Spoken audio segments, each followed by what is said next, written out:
Hello everyone, कैसे आप सब लोग। उम्मीद है आप सब बहुत अच्छे होंगे। मैं गौरव सैनी आपका दहलाई में स्वागत करता हूं यूपीएससी कंसेप्ट सीरीज का। आज का हमारा टॉपिक है रूरल नॉन फार्म इकोनॉमी। आइए इसके बारे में जानते हैं होता क्या है ये, कुछ फैक्ट्स हम देखेंगे, सिग्निफिकेंस क्या है, क्या क्या डिटर्मिनेंट्स है, चैलेंजेस कौन से गवर्नमेंट इनिशिएटिव्स लिए गए हैं, प्लस में क्या वे फॉरवर्ड हो सकता है, इसको पूरा डिटेल में हम देखते हैं। आप सब जानते हैं कि जो इंडिया की पॉपुलेशन है, 2/3 पॉपुलेशन और ऑलमोस्ट 70% जो वर्क फोर्स है वो कहां है, गांव में रहती है। दूसरा जो गांव है, रूरल एरियाज है, इंडिया की नेशनल इनकम में 46% तक कंट्रीब्यूट करते हैं। और इवन आपको मैं दिखाता हूं, अभी जो एक रिपोर्ट आई है, state of rural youth employment 2024 report, दिखाता हूं कौन सी, state of rural youth employment 2024 report. इसने बताया है कि मोस्टली जो यूथ है आपके, क्लियर, यूथ है, जो गांव के यूथ है, जो यंग पॉपुलेशन, वो क्या है, जो एग्रीकल्चर को ना अनअट्रैक्टिव मानते हैं और वो प्रेफर करते हैं जो नॉन फार्म जॉब्स होती है, जो मींस जो खेती जॉब्स नहीं है उसमें, जिसमें आपके छोटे छोटे बिजनेसेस भी आ गए। अगर मैं आपसे कहना चाहूं कि अगर मैं आपसे पूछूं कि भाई नॉन फार्म जॉब्स कौन सी होती है, कि नॉन फार्म जॉब्स जो है कौन सी होती है, तो देखिए कि एग्रो प्रोसेसिंग हो गया, फिर ट्रांसपोर्ट हो गया, डिस्ट्रीब्यूशन हो गया, मार्केटिंग हो गया।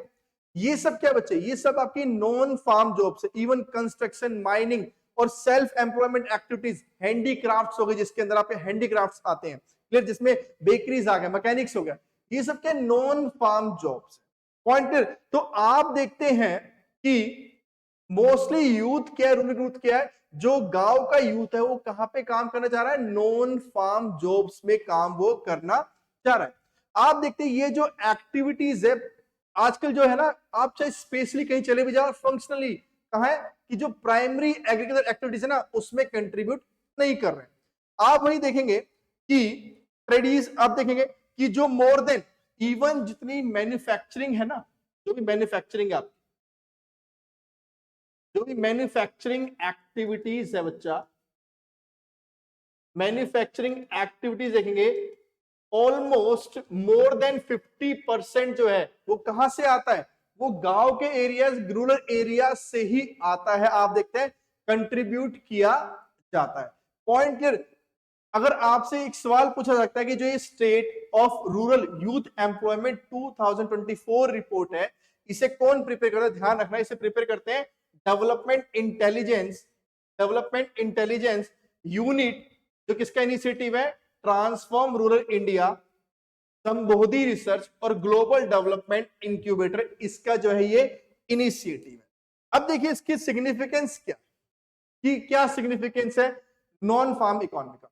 पहला हम देखते हैं, पहला सिग्निफिकेंस क्या है कि रिड्यूस करती है, क्या, डिस्गाइज्ड अनएम्प्लॉयमेंट को रिड्यूस करती है। पॉइंट क्लियर, कि मतलब कि जो डिस्गाइज्ड अनएम्प्लॉयमेंट क्या होती है, आप देखेंगे कि सिंपल सी लैंग्वेज बताना चाह रहा हूं कि आप जाते हैं ना किसी शोरूम में, जाते हैं शोरूम में, वहां पे सेल्समैन खड़ा होता है, शोरूम में वहां पे जो आपको बताता है कि ये कपड़ा यहाँ पे रखा हुआ, इतना पॉइंट, जो वो लड़के खड़े होते हैं, लड़के काम करते हैं, वो कुछ प्रोडक्शन नहीं कर रहे, बस आपको बता रहे ये कपड़ा कौन से साइज का।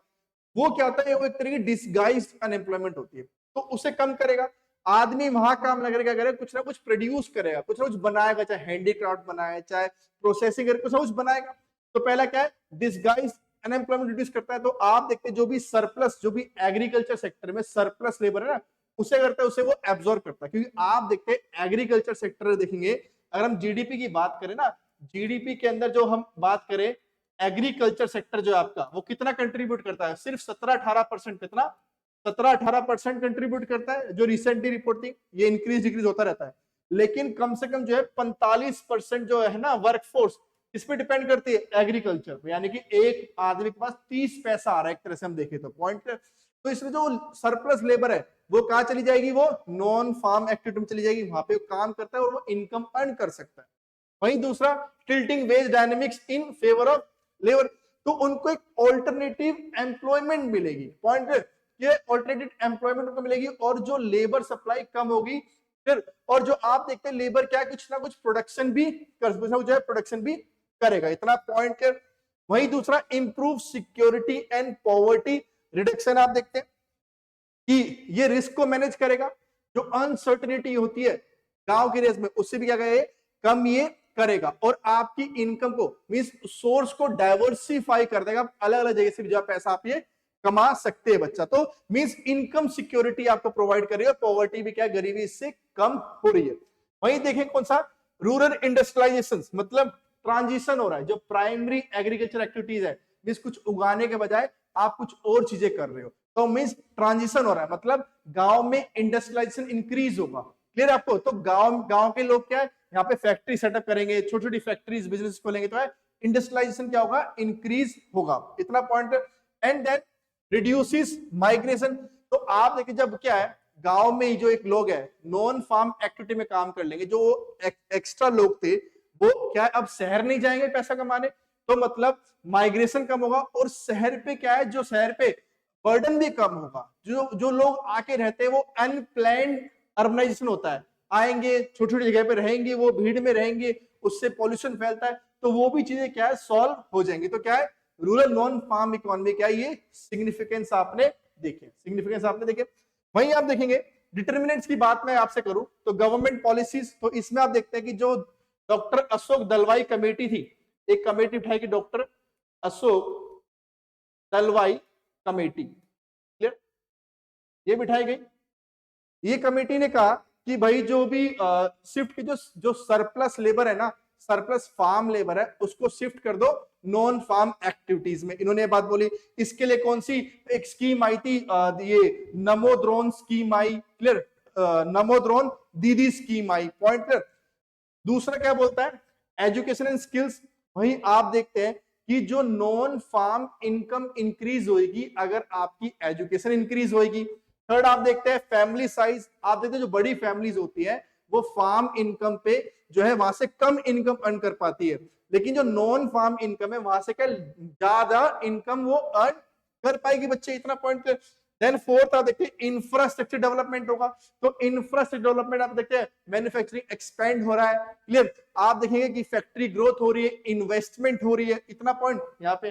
दूसरा पब्लिक स्पेंडिंग एंड डाइवर्सिफिकेशन, तो जब आप देखेंगे इसके अंदर कि गवर्नमेंट जो है क्या है पैसा इंक्रीज कर, भाई इस नॉन फार्म इनकम में, जो नॉन फार्म इकोनॉमी है इसमें सरकार पैसा लगाएगी तो पब्लिक स्पेंडिंग होगी, क्लियर, तो डाइवर्सिफिकेशन होगा। And then impact of climate change, आप देखते हो मोस्टली जो इंडिया का जो एग्रीकल्चर है किस पे डिपेंड करता है, रेन पे, क्लाइमेट में बहुत इफेक्ट करता है, और आप देखेंगे ऑलमोस्ट 55% एग्रीकल्चर बारिश पे डिपेंड करता है, इतना पॉइंट है। तो इसलिए अगर क्लाइमेट में कोई दिक्कत आई तो क्या एग्रीकल्चर वनरेबल तक खराब हो जाएगा, पॉइंट। तो ये क्या है, ये आपका जो इसमें क्या है, ये इसलिए कि नॉन फार्म जो है ना, नॉन फार्म बेटर है, नॉन फार्म ट्रांजिशन जो है जरूरी है, ये सिग्निफिकेंस रखता है। और ये क्या है, ये आपके कुछ डिटर्मिनेंट्स है, कुछ आपके डिटर्मिनेंट्स है।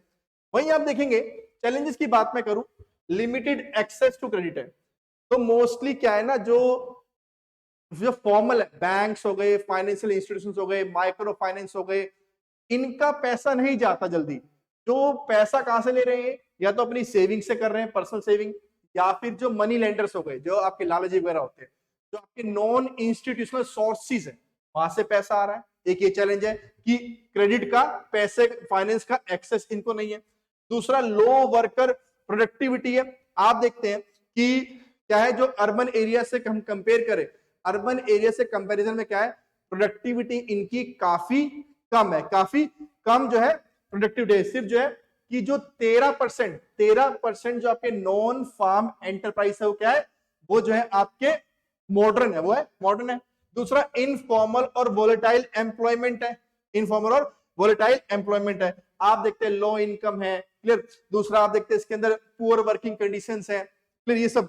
तो कंस्ट्रक्शन देते, कंस्ट्रक्शन जो लेबर काम करते कितनी पुअर कंडीशन है, सोशल सिक्योरिटी नहीं है, सोशल सिक्योरिटी नहीं है बच्चा। एंड देन फोर्थ आप देखेंगे डिक्लाइनिंग इनकम लेवल्स, तो आप देखेंगे जो इनके लेवल क्या है, कम हो रहे हैं, मतलब पहले ज्यादा इनकम थी अब इनकम कम है, क्योंकि लेबर बहुत ज्यादा है, कंस्ट्रक्शन वर्कर बहुत ज्यादा है, कोई भी मान लो कोई 500 लेगा, दूसरा 400 मांग रहा, मैं 400 में उसे कर लूंगा, इतना पॉइंट। तो क्या है आप देखते हैं इसके अंदर कि इनकम लेवल जो है डिक्लाइन कर रहे हैं। वही कुछ इसके इनिशिएटिव्स आप देख सकते हैं कि इनिशिएटिव्स अगर हम फॉर्मल इंस्टीट्यूशनल अरेंजमेंट की बात करें तो इसके लिए खादी एंड विलेज इंडस्ट्रीज आया, कमीशन आया, नेशनल स्मॉल इंडस्ट्री कॉर्पोरेशन आया। ऐसे हम ट्रेडिशनल इंडस्ट्रीज को प्रमोट करने के लिए बात करें तो सरकार ने कौन से इनिशिएटिव लिए? Scheme for fund for regeneration आ गया, क्लियर।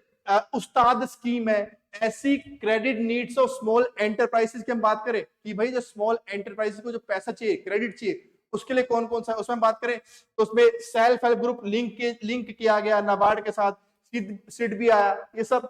वहीं स्किल्स को डेवलपमेंट करने के लिए, स्किल को डेवलप करने के लिए दीनदयाल उपाध्याय ग्रामीण कौशल योजना आई। Point clear. ऐसे इंफ्रास्ट्रक्चर डेवलप करने के लिए, जो इंफ्रास्ट्रक्चर डेवलप करने कौन सा आया? प्रधानमंत्री ग्रामीण डिजिटल साक्षरता अभियान आया, भारत नेट आया। तो ये सब क्या है? फिर नेक्स्ट क्या आप देखते हैं? MG NREGA scheme. कौन सी? MG NREGA scheme. ये सारे इनिशिएटिव से इनको आप पढ़ सकते हो, इनको आप आंसर में लिख सकते हो ऐसे कैसे। Then last way forward. अगर आपसे पूछ ले कि भाई वे फॉरवर्ड क्या दिया जाए, कि भाई और क्या किया जाए, क्या क्या वे फॉरवर्ड, तो आप क्या बोलेंगे कि भाई क्या बोले कि भाई जो आप जो है एनकरेज करो क्रेडिट को, मींस कि आप क्या करो कि एक्सपेंड करो क्रेडिट एक्सेस, मींस कि इनको पैसा मिल पाए, मींस आप कोऑपरेटिव सेक्टर, कोऑपरेटिव बैंक्स के थ्रू दिला दो। तो जो बैंक्स है, बैंक्स के लिए आप क्या करो कि बैंक्स में प्रोविजन डाल दो, बैंक्स के लिए एक क्या आप रूल ले आओ कि भाई इनको इतना देना ही पड़े, जैसे आपका जो प्रायोरिटी सेक्टर लैंडिंग है, क्लियर। इनको अफोर्डेबल लोन प्रोवाइड करें, सस्ते रेट पे, सस्ते इंटरेस्ट रेट पे इनको लोन्स प्रोवाइड की जाए, तो मींस इस तरीके से आप इन्हें क्रेडिट दे सकते हो। दूसरा क्या बोल सकते हो कि भाई एम्प्लॉयमेंट अपॉर्चुनिटीज को डाइवर्सिफाई किया जाए। क्या? एम्प्लॉयमेंट अपॉर्चुनिटी डाइवर्सिफाई किया जाए। तो इसमें आप जैसे टूरिज्म सेक्टर, रिन्यूएबल सेक्टर्स आप बोल सकते हैं। थर्ड क्या बोलेंगे भाई आप? थर्ड बोल दो कि वैल्यू एडिशन को एनकरेज किया जाए, वैल्यू एडिशन को जो है एनकरेज किया जाए। और क्लस्टर बेस्ड प्रोग्राम, और क्या है? Cluster based program. तो कुछ वे फॉरवर्ड जो है इसमें आप दे सकते हैं बच्चा, क्लियर। तो ये इन ऑल आपका कोई भी अगर मेंस का सवाल आता है, मोस्टली मेंस में आपसे पूछेंगे, और इसके जो गवर्नमेंट इनिशिएटिव्स है प्री में आपसे पूछ सकते हैं, क्लियर आपको। तो ये सब जो है बच्चा आप इसमें जवाब में लिख सकते हो, कुछ भी आए तो आपको मैंने एक एनफ पॉइंट्स दे दिए। होप आपको ये वीडियो काफी अच्छी लगी होगी। ऐसी और वीडियोस के लिए कोई भी कंसेप्ट आपको देखना है तो प्लीज कमेंट करें, और अगर आप वैसे ही मुझे बताना चाहते हैं कौन से कंसेप्ट आप देखना चाहते हैं, तो और कुछ गाइडेंस आपको चाहिए, कोई भी गाइडेंस चाहिए, तो आप मेरे इस नंबर पे कॉल भी कर सकते हैं, 9599777189। क्लियर। तो मिलते हैं नेक्स्ट वीडियो में एक नए टॉपिक के साथ। तब तक के लिए धन्यवाद और मिलते हैं आपसे।